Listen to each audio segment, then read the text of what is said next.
Sanjay Raut ji. We are about 6 of us. Sanjay Raut ji, thank you sir. 8 minute हैं आपके लिए। डेप्यूटी चेयरमैन सर, रेलवे मंत्री सुरेश प्रभु जी ने एक विजनरी रेल बजट पेश किया है। मैं इसे अनोखा और विजनरी बजट इसलिए कहता हूँ कि ये कोई इलेक्शन बजट नहीं है। आने वाले दिनों में कुछ राज्यों में चुनाव होने वाले हैं और जब चुनाव होते हैं तो उन राज्यों के ऊपर घोषणाओं की और योजनाओं की बरसात होती है।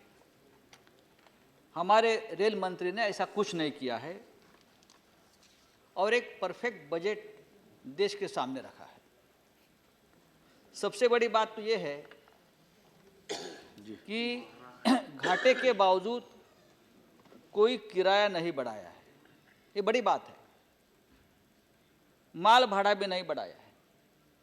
माल भाड़ा बढ़ाने से महंगाई बढ़ती है, अनाज महंगा होता है, फूड कॉरपोरेशन ऑफ इंडिया पर बोझ बढ़ता है, उससे चावल दालों की कीमतें बढ़ती है। रेल मंत्री जी ने ये सब होने से रोका है। दूसरी बात है कि बजट में कॉमन मैन पर फोकस है। स्पीड, सर्विस, सेफ्टी, स्किल, सब चीज़ों का ध्यान और ख्याल रखा है।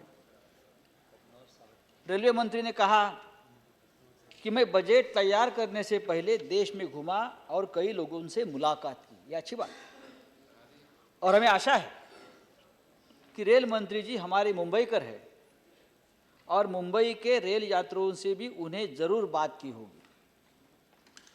रेल मंत्री जी ने कहा कि 4 साल के अंदर 95% ट्रेन सही वक्त पर चलने लगेगी। मैं उनका स्वागत करता हूँ। हमारे जो मुंबई कर उपनगर रेलवे यात्री है उनके लिए ये बहुत बड़ी बात है।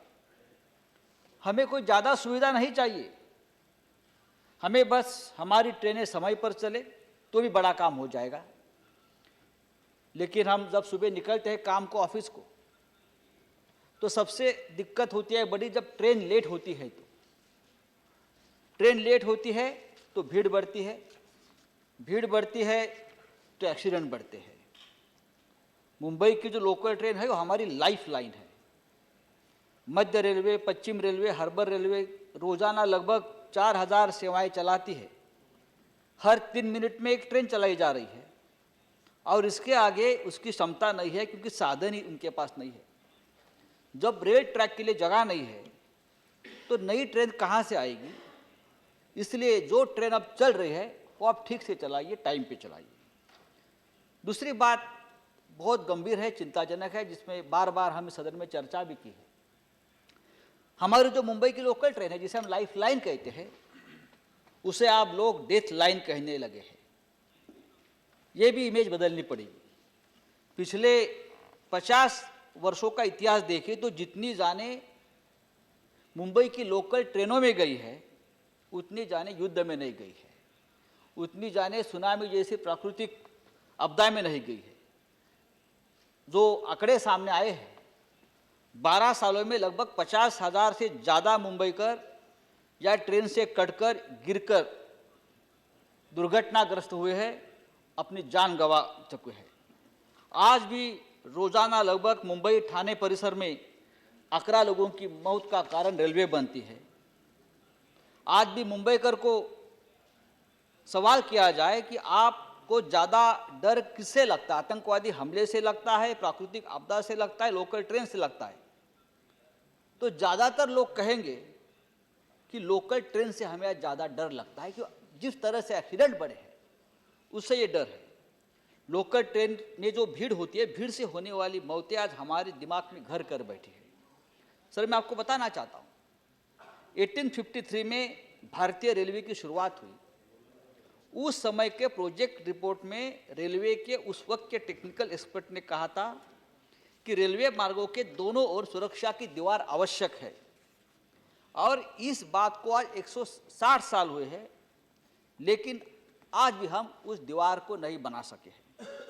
आज एक तरफ हम हमारी ट्रेनों की स्पीड 160 से 200 किलोमीटर प्रति घंटा बढ़ाने की बात करते हैं और दूसरी तरफ 160 सालों से सुरक्षा दीवार नहीं बना पा रहे, उस बारे में भी हमारे रेल मंत्री जी ने सोचना चाहिए। सर, दूसरी एक बात है कि हम बहुत दिनों से एक बात मुंबई कर महाराष्ट्र के लोग सुनते आए हैं कि मुंबई में जो पश्चिम रेलवे का हेडक्वार्टर है, आप उसे मुंबई से शिफ्ट करना चाहते हैं। इसी प्रकार की कोई बात बार बार चाहे अफवाह हो सकती है। अगर ऐसी कोई योजना आपके मन में है तो आप आपके मन में ही दबा लीजिए और इस बारे में रेलवे मंत्री ने खुलासा करना चाहिए। दूसरी बात कि मुंबई सबर्बन डिवीजन बनाने की मांग बहुत दिनों से हो रही है। मध्य, पश्चिम और हर्बर रेलवे उपनगरीय संचालन अंडर वन रूफ होना चाहिए, वन कंट्रोल में लाने की जरूरत है। उससे मुंबई सबर्बन डिवीजन का गठन अलग से किया जाना चाहिए, उससे भी बहुत फायदा हो जाएगा। सर, दूसरी बात, दिल्ली जैसे महानगर में रेलवे मंत्री जी ने रिंग रेलवे की बात की है, मैं स्वागत करता हूँ। और भी कोई घोषणा की है, इसके लिए मेरे कुछ सुझाव है। पहला सुझाव ये है कि मुंबई के लिए भी, जहाँ रोज लगभग 80 लाख पैसेंजर यात्रा करते हैं, दिल्ली की तरह मुंबई के लिए भी रिंग रेलवे बननी चाहिए, उस बारे में हम विचार करना चाहिए। मुंबई के लिए बजट में एलिवेटेड रेल का भरोसा दिया गया है, ये अच्छी बात है, पर हम चाहते हैं कि जैसे दिल्ली के लिए रिंग रेलवे की घोषणा की, उसी तरह कोस्टल रिंग रेलवे की घोषणा की बात नहीं, उस बारे में अगर आप कोई स्टडी करें, रिसर्च करें, क्योंकि देश का पूरा रेलवे नेटवर्क का 40% पैसेंजर लोड मुंबई में है और कोस्टल रिंग रेलवे मुंबई को अगर मिलती है तो जो भीड़ का जो मामला है वो उसके ऊपर एक अच्छा ऑप्शन है। मुंबई के समुद्री तटों पर किनारों से रिंग रेलवे बनाई जा सकती है, आवश्यकता पड़ने पर राज्य से मदद ली जा सकती है। मुंबई में कोस्टल रेलवे जल्दी और आसानी से बन सकती है, क्योंकि इसे पुरानी रेल लाइन के ऊपर नहीं बनाना है, ये एक अलग रूट है, कोस्टल अलग रूट है। सर, मेरा दूसरा सुझाव है, ये जो सभी शताब्दी टाइप ट्रेन है वो डबल डेकर करनी चाहिए, क्योंकि मुंबई नासिक, मुंबई पुणे के बीच चलने वाली ट्रेन है, उसका जनरल कोच भी डबल डेकर करने की ज़रूरत है, कि यहाँ से ज़्यादा लोग मुंबई में आना जाना होता है। सभी दुरंतो जो ट्रेन है वो आज 14 या 16 डिब्बे की है, वो 26 डिब्बे की होनी चाहिए, उससे ट्रेन की कैपेसिटी बढ़ सकती है। सर, दूसरा मेरा सुझाव है रेवेन्यू बढ़ाने के लिए, एडवर्टाइजिंग है, लीज ऑफ लैंड है और कमर्शियल एंड हॉस्पिटलिटी सेक्टर को बढ़ावा देना चाहिए, उससे रेलवे को रेवेन्यू बढ़ सकता है। सर, दूसरा मेरा अंतिम सुझाव है सर कि खर्चा कम करने के लिए रेलवे को सीएनजी और एलएनजी ईंधन का उपयोग करके डीजल की खपत को कम करना चाहिए। अगर रेलवे को खर्चा घटाओ रेवेन्यू बढ़ाओ पॉलिसी पर काम करना है तो नॉन टेरिफ रेवेन्यू पर जोर देना होगा, तभी उसका ऑपरेशनल रेशियो नीचे आ जाएगा। सर, ये मेरे कुछ सुझाव हैं।